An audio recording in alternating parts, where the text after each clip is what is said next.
حقائق ہیں جو اکنامک سروے میں آلریڈی آپ کے سامنے آ چکے ہیں اور اس کی ایک سمری بھی ہے جو ہم انشاءاللہ آپ کو دیں گے. تو سب سے پہلے آپ سب کا تشریف آوری کا شکریہ. I also want to acknowledge my cabinet colleagues who are here and the senior government colleagues جو آج یہاں موجود ہیں. میں صرف یہ ذکر کرنا چاہتا ہوں کہ منسٹر آف اسٹیٹ اور انفارمیشن منسٹر ان کی ایک اور کمٹمنٹ ہے 3 بجے، تو یہ ان کو تھوڑی دیر کے بعد جانا ہوگا، لیکن hopefully before we conclude یہ یہاں ہوں گے.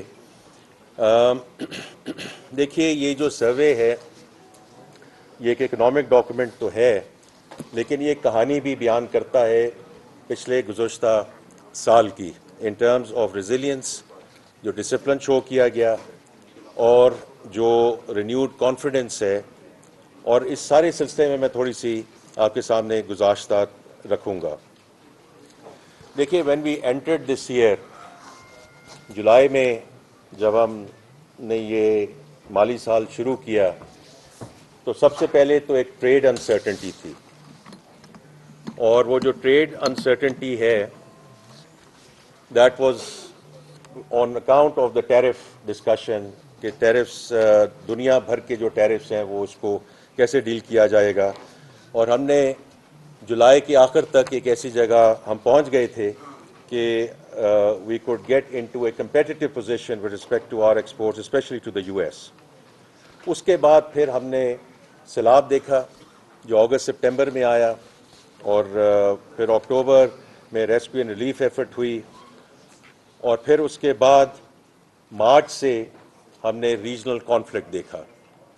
تو یہ 3 وہ I would say exogenous factors ہیں جو جب اس وقت ہم یہاں بیٹھے ہوئے تھے پچھلے سال، the tariff uncertainty was there, but the other 2 factors were not in the picture.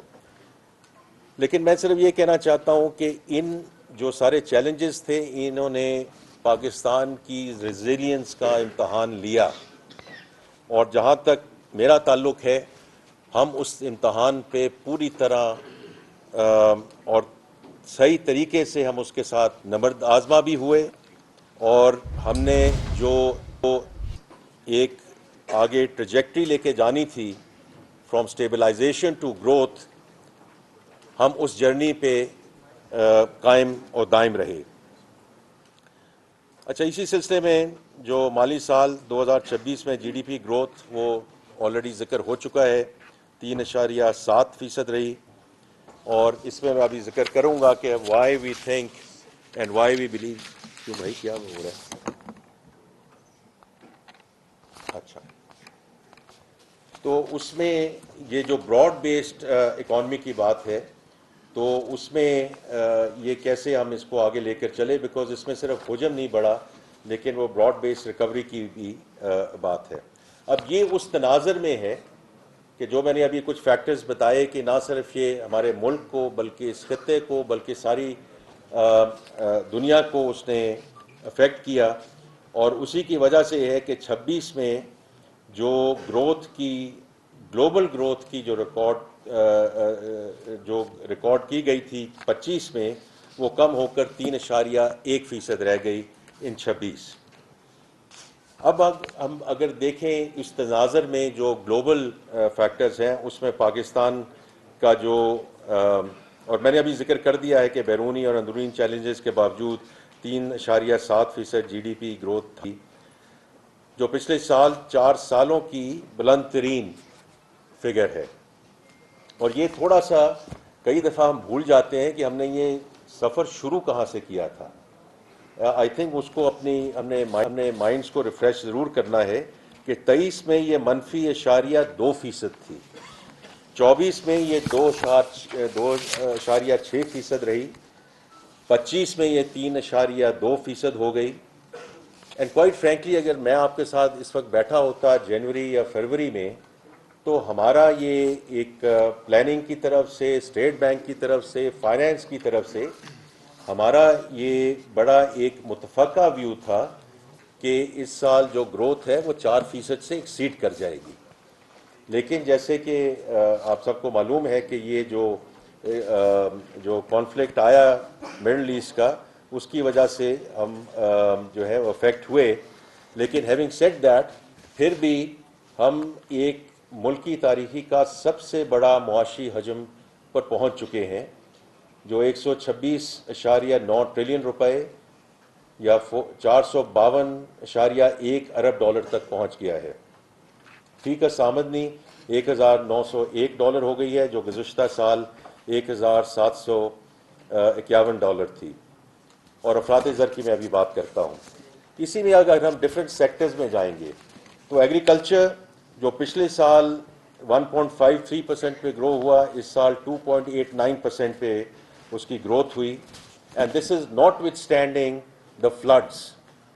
اور میں فلڈس پہ بار بار آتا ہوں کیونکہ یہ جب معاشی استحکام کی بات کی جاتی ہے کہ جی صرف معاشی استحکام کا فائدہ کیا ہے یا از دیٹ گڈ انف، تو اس پہ میں تھوڑا سا ایک منٹ میں ذکر کروں گا. لیکن کراپ سب سیکٹر میں بھی مثبت گروتھ ہوئی، اور یہ کنٹریکشن کے بعد 1.44% کی گروتھ ہوئی.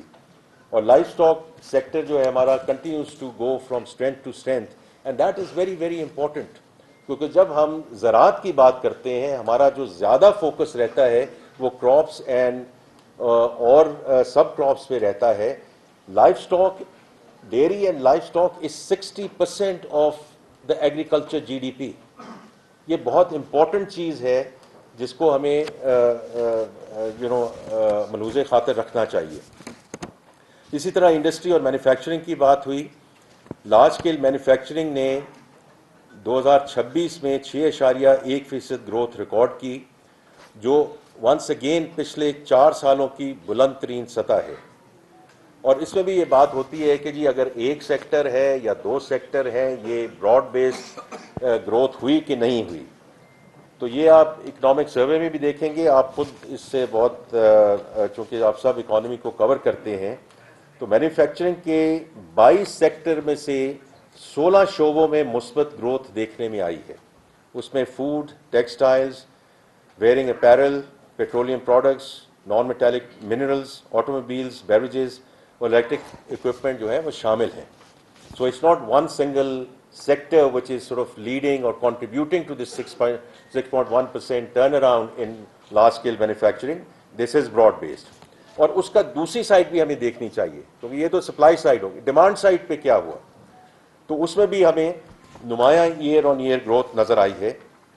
اس میں کچھ میں آپ کو مثالوں دوں گا کہ سیمنٹ کی طلب میں 10% اضافہ ہوا، فرٹیلائزر میں 17% اضافہ ہوا، پیٹرولیم میں 5% اضافہ ہوا، آٹو موبائلز میں 31% اور موبائل فونز میں 9% اضافہ ریکارڈ ہوا ہے. And this again translates into various sectors, اور ان کی جو ڈیمانڈ بڑھی ہے اور اس کی وجہ سے جو اگین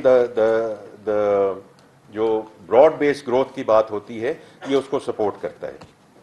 سروسز ہمارا ہمیشہ سے ایک مضبوط اینکر رہا ہے، بیکاز یہ مجموعی طور پہ close to 58% of our GDP کا حصہ ہے. تو یہ 4.9% گروتھ ریکارڈ ہوئی ہے، جو ونس اگین 4 سال کی بلند ترین سطح ہے.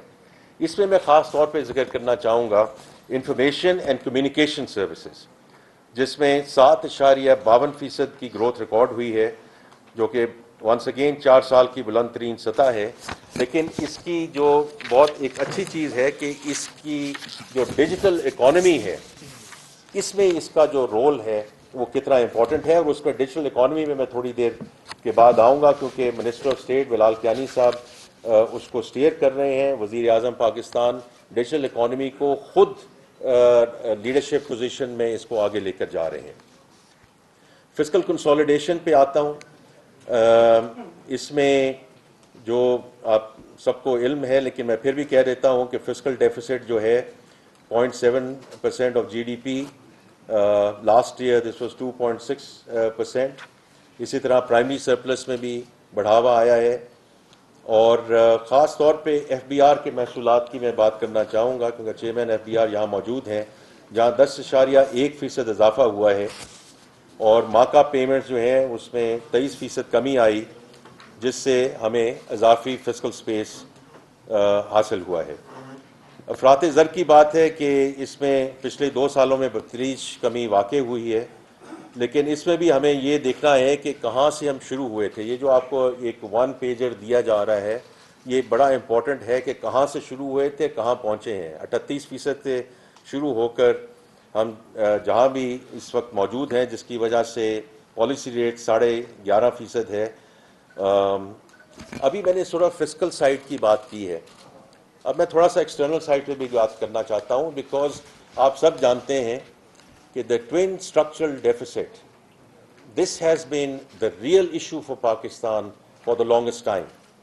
ایک سائڈ پہ ہم سرپلس شو کر چکے ہیں جو فسکل سائڈ ہے، اور اس میں ڈیفیسٹ میں کمی لا چکے ہیں، اور اسی طرح میں ذرا تھوڑا سا ایکسٹرنل اکاؤنٹ کی بھی بات کروں گا کہ جولائی سے مارچ تک ہمارا جو کرنٹ اکاؤنٹ سرپلس ہے وہ $72 ملین رہا۔ اس میں ورکرز ریمیٹنسز میں اضافہ ہوا، اور کیونکہ بات ہمیشہ یہ ہوتی ہے کہ جی ریمیٹنسز آپ کی جو پچھلے مہینے میں بھی $4.25 بلین پہ آئی ہیں، which once again is a record in the history of Pakistan. تو میں ہمیشہ یہ بات ہوتی ہے جی ریمیٹنسز، ایکسپورٹس، یہ دس از ناٹ این اینڈ اور discussion, this is an and action. Exports بھی ہم نے بڑھانی ہے، جس پہ پلاننگ منسٹر اس کو کہتے ہیں ایکسپورٹ ایمرجنسی کی بات کرتے ہیں، اور بالکل درست بات کرتے ہیں، اور اس پہ بھی میں آؤں گا کہ جو ایکسپورٹ کی بات ہوتی ہے اور اس میں جو جہاں جہاں اضافہ ہوا ہے اس کی بھی میں بات کروں گا۔ لیکن ریمیٹنسز سے میں صرف ایک بات ضرور کہنا چاہوں گا کہ دیکھیے ویدر جن ممالک کے ساتھ ہم اپنے آپ کو کمپیئر کرتے ہیں، فلپینز ان ساؤتھ ایسٹ ایشیا، بنگلہ دیش، انڈیا، یہ سب ان کی ریمیٹنسز جو ہیں اور part of the structural economy. تو یہ بات ضرور ہو سکتی ہے کہ اس کی percentage of G D P کتنی ہے، ہماری ریلائنس کتنی ہے، لیکن remittances are and will remain a very important component of our external balancing position as we move forward. And therefore we should remain very grateful to our Pakistani ambassadors، ہمارے بھائی اور بہنیں جو باہر ہیں اور جو ہمیں یہ ذرا مبادلہ یہاں بھیج رہے ہیں۔ اور اس میں میں صرف یہ ذکر کرنا چاہوں گا کہ this is not only about the remittances, کیونکہ ریمیٹنسز کے بارے میں انڈر دا PRI اور اس میں یہ ذکر ہوتا ہے کہ یہ ورکرز ریمیٹنسز ہیں، وچ از ٹرو، لیکن ایک دوسرا بھی ایک ہمارے پاس انسٹرومنٹ ہے وچ از روشن ڈیجیٹل اکاؤنٹ، اور روشن ڈیجیٹل اکاؤنٹ کا تو مقصد ہی انویسٹمنٹ لیڈ فلوز ہے، کیونکہ میں خود اس کے ساتھ پرائیویٹ سیکٹر سے منسلک رہا ہوں۔ جب سے اس کا اجرا ہوا ہے تو عام طور پہ یہ $180-190 ملین کا RDA فلوز آتے تھے، مارچ تک یہی فلوز رہے۔ اس کے بعد اپریل میں یہ $322 ملین پہ گئے، اور جہاں تک میری اطلاع ہے مئی میں بھی